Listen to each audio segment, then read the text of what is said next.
Le Parti socialiste déteste les ouvriers. Vous allez me dire, mais c'est pas possible, ça fait 100 ans qu'ils les défendent, qu'à chaque élection ils sont là, avec leurs petits casques de chantier, leurs salopettes, et leurs déclarations sur les dures réalités des chantiers. Du haut de leurs 50 kilos et de leurs espaces climatisés avec parité homme-femme. Ils les aiment, nos braves ouvriers, nos bons artisans. Ils les aiment tellement que, comme de bons paupiers pyromanes, ils ont complètement flingué le secteur de la rénovation. Ils ont déformé le marché, ils ont créé une concurrence déloyale et ils ont provoqué la faillite de milliers d'entreprises. Et cerise sur le gâteau, aujourd'hui, ils sont là à nous expliquer qu'ils vont arranger la situation et sauver le secteur. Alors, permettez-moi de vous citer Charles Gave, un économiste français avec un QI à 3 chiffres, et qui donc n'a jamais voté socialiste. Sire, par pitié ne faites rien, vous nous avez déjà assez aidés. On voit les détails de cette tragédie ouvrière dans un instant.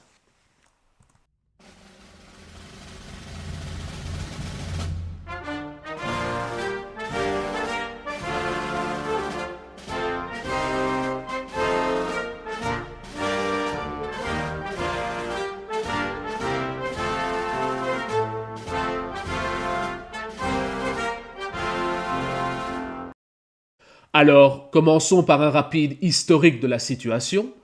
Depuis les années 2000, on a vu débarquer une bande d'escrolos dingos qui ont commencé à beugler que la déesse Gaïa était très en colère et qu'il fallait agir très vite.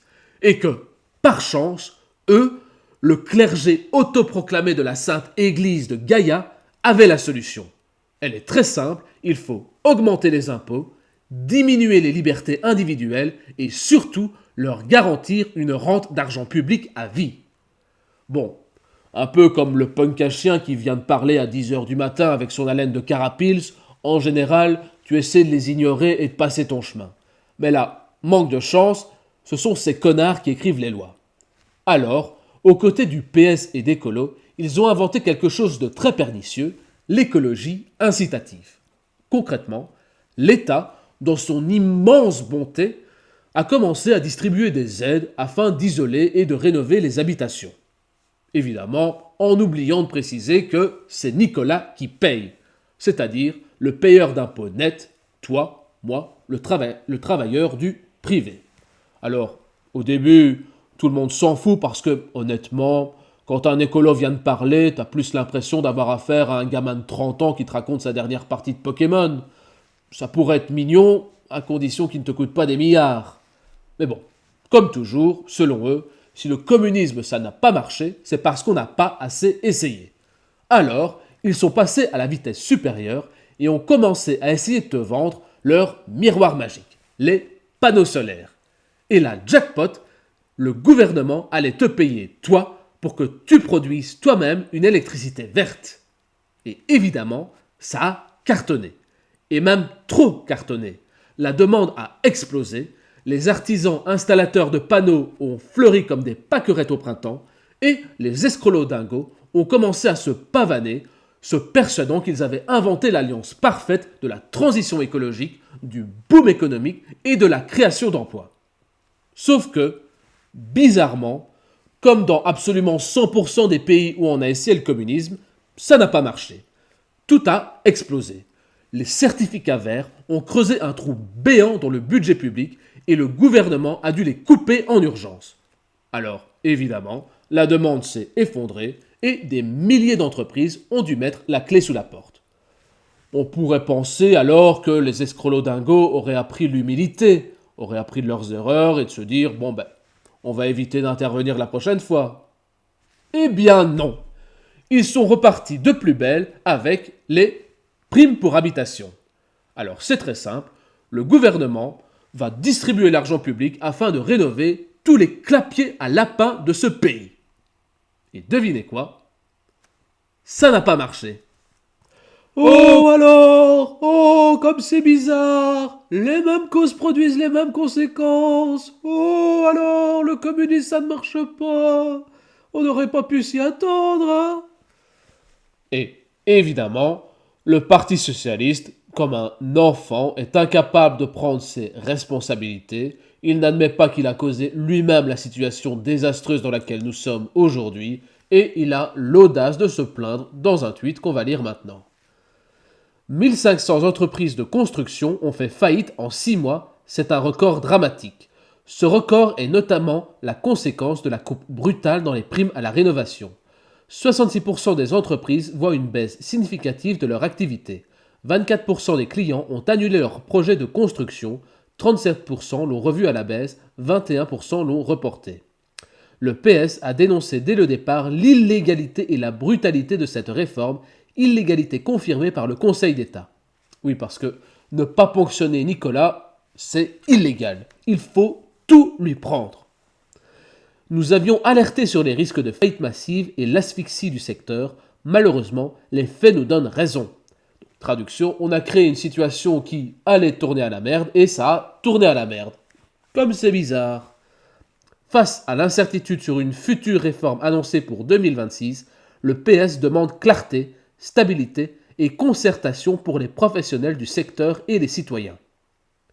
Donc, le PS base leur tweet sur un article de la RTBF, un média subventionné par nos impôts. On peut donc avoir la certitude de leur parfaite objectivité et neutralité. On va le lire, ça ne prendra pas longtemps.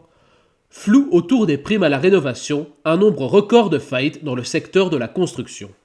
Lors des 6 premiers mois de l'année, 1500 entreprises de la construction ont fait faillite en Belgique, du jamais vu. Ah ben si, ça s'est déjà vu il y a quelques années, mais visiblement, à gauche, soit on a de graves problèmes de mémoire, soit on a un petit souci avec les faits et la réalité. Mais bon, continuons. Ce lundi, c'est la fin des congés du bâtiment, mais certains risquent bien de les prolonger contre leur gré. Dans le secteur, de nombreuses sociétés font un constat très amer, les téléphones ne sonnent pas, les agendas ne se remplissent pas et les commandes ne gonflent pas. En revanche, les annulations ou reports de travaux se multiplient. La faute notamment aux baisses des primes à la rénovation et au flou qui entoure leur avenir. La diminution des primes en Wallonie et leur suspension à Bruxelles continuent de décourager les nouveaux clients. Conséquence, un nombre record de faillites dans le secteur de la construction sur les 6 premiers mois de l'année. Cela fait quelques années que je suis dans le châssis et nous n'avons jamais eu cette problématique de rupture de commande, témoigne Jonathan David, entrepreneur chez Châssis et Patrimoine. C'est très simple, soit les clients me disent qu'ils attendent de voir s'il va y avoir des primes quand un gouvernement sera enfin constitué, soit ils ne viennent pas chez moi car, comme je travaille avec des produits fabriqués en Belgique, nous sommes un peu plus chers que les produits venus de l'étranger. L'une de ses clientes, qui est architecte, le confirme. Les nouveaux chantiers se font plutôt avec des matériaux étrangers ou directement avec des entreprises étrangères. Ces entreprises ont des critères de qualité qui ne sont pas toujours équivalents au savoir-faire que l'on peut trouver en Belgique, explique Marie Lisenborg, architecte chez Maison Blanche Studio. Selon la Fédération Wallonne de la Construction, ces derniers mois, 37% des clients ont revu à la baisse leur projet, 21% l'ont reporté et 24% l'ont carrément annulé. À l'avenir, ces professionnels espèrent plus de clarté, de stabilité dans les aides et un retour des primes à Bruxelles. Alors, que s'est-il passé ? Eh bien, comme d'habitude, la gauche communiste ignore qu'il existe un marché avec une offre et une demande. Au départ, il n'y avait pas de demande puisque les gens n'avaient pas particulièrement envie de rénover leur habitation. Et au lieu de faire la seule chose logique, qui serait de diminuer drastiquement les dépenses de l'État afin de provoquer une baisse significative des impôts et ainsi laisser les gens avec beaucoup plus d'argent à leur disposition, et donc leur laisser la liberté et le choix de rénover ou pas leur habitation, de le faire quand ça leur chante, et surtout de leur laisser le choix entre rénovation et construction neuve, eh bien non. Vu que ce sont des gauchistes, ils ont lu Karl Marx, ils savent donc tout mieux que tout le monde, ils savent mieux que toi ce qui est bon pour toi, et donc ils ont décidé d'utiliser ton argent afin de distribuer à tout le monde des aides afin de rénover tous les clapiers à lapin de la Belgique. Et le citoyen belge qui vit dans un enfer fiscal va subir de plein fouet le fameux FOMO, ou Fear of Missing Out, c'est-à-dire la peur de manquer une opportunité. Tout le monde va alors se jeter sur les primes et il va y avoir une explosion de la demande, ce qui va à son tour provoquer une explosion des prix. Alors, à ce moment-là, eh bien, les artisans belges sont bien contents, vu que leur carnet de commandes est rempli. Bon, il est rempli d'argent public, mais ça, c'est pas grave. La seule personne qui est mécontente, c'est Nicolas, le payeur d'impôts. De toute façon, lui, il se plaint toujours, mais il n'est bon qu'à payer, hein. Mais vu que la demande a explosé, le marché va s'adapter, notamment via l'apparition d'acteurs étrangers, qui, contrairement aux artisans belges, ne vivent pas dans un enfer fiscal. Ils sont donc capables de proposer des prix bien inférieurs. C'est donc une concurrence déloyale, vu que l'acteur belge, lui, paye 70% d'impôts. Et là, à ce moment-là, eh bien, on arrive aux élections de 2024 et à la formation du gouvernement Arizona. Alors certes, il n'est pas particulièrement à droite et il n'est certainement pas libéral. Cependant, il s'est fait élire sur une certaine rigueur budgétaire. Alors il va jeter un simple coup d'œil dans les comptes et il va voir le gouffre énorme provoqué par les primes et les aides. Au lieu de faire la seule chose logique qui serait de supprimer purement et simplement toutes ces saloperies, il décide de prendre une demi-mesure, il va légèrement diminuer les aides et, bien évidemment, dès qu'on supprime ou qu'on diminue les aides dans ce genre de situation, la demande va dégringoler. À ce moment-là, eh bien, c'est les acteurs les plus fragiles qui vont sauter et se faire massacrer, c'est-à-dire ceux qui vivent dans un enfer fiscal, c'est-à-dire les acteurs belges. On se retrouve alors dans une situation qui est pire que celle de départ, c'est-à-dire une demande peu élevée et surtout des acteurs belges qui se sont fait massacrer au profit des acteurs étrangers qui, lorsque le gouvernement va finalement arrêter ces aides stupides, vont simplement déménager vers un autre marché européen, laissant alors tous les artisans belges au chômage. En conclusion, le PS et les écolos, par idéologie escrologique, ont voulu créer un marché là où il n'y en avait pas. Et vu que ce ne sont pas des entrepreneurs, ce ne sont que des idéologues qui ne subissent jamais les conséquences de leurs actes, ils ont créé une fausse demande. Quand cette dernière est revenue à la normale, il y a eu un effondrement du marché, emportant sur son passage la vie de nombreux entrepreneurs et provoquant de nombreux drames humains. En effet, un entrepreneur, contrairement aux politocrates, ça subit de plein fouet les mauvaises décisions politiques. Et, bien entendu, ils ne reconnaissent absolument pas leur tort, ils ont l'audace d'accuser les pompiers qui sont en train d'éteindre l'incendie qu'ils ont eux-mêmes provoqué. L'indécence incarnée. Moralité de l'histoire, sire, par pitié, ne faites rien, vous nous avez déjà assez aidés. Voilà, c'est tout pour aujourd'hui.